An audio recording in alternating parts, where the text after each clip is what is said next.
Alright, today's a new day, so we have a new herb and it is thyme. The stuff our mothers always be garnishing and sprinkling in their food.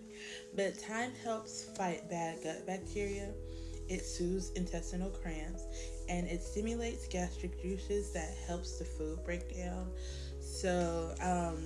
It's like you can get it from Publix, Walmart, whatever.